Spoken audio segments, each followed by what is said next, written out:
Hello friends, welcome to our channel. Friends, आज आपण अतिशय महत्त्वाचा सब्जेक्ट पाहणार आहोत. तो म्हणजे मुलगी वडिलांच्या प्रॉपर्टीवर कधी हक्क सांगू शकत नाही. याबद्दल माहिती पाहणार आहोत. तर चला पाहूया. आता स्वतः कमावलेल्या म्हणजे स्वकष्टार्जित मालमत्तेच्या बाबतीत मीन्स सेल्फ ॲक्वायर्ड प्रॉपर्टी आहे, त्या प्रॉपर्टीच्या बाबतीत मुलीची बाजू कमकुवत असते.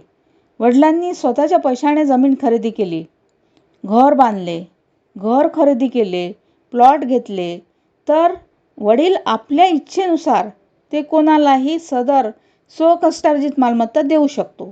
म्हणजे सेल्फ ॲक्वायर्ड प्रॉपर्टी आहे वडिलांची आणि त्यांनी स्वतःच्या पेमेंटमधून सर्व विकत घेतलं, तर ते स्वतःच्या इच्छेनुसार कोणालाही वारस म्हणून नेमून देऊ शकतात. आता स्वतःच्या इच्छेनुसार कोणालाही स्वकष्टार्जित स्वतःची संपत्ती देण्याचा वडिलांचा कायदेशीर अधिकार आहे.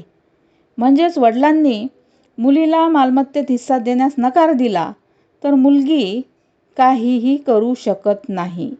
तर हे होते की मुलगी वडिलांच्या मालमत्तेवर कधी हक्क सांगू शकते आणि कधीही सांगू शकत नाही, याबद्दल संपूर्ण माहिती. थँक्यू.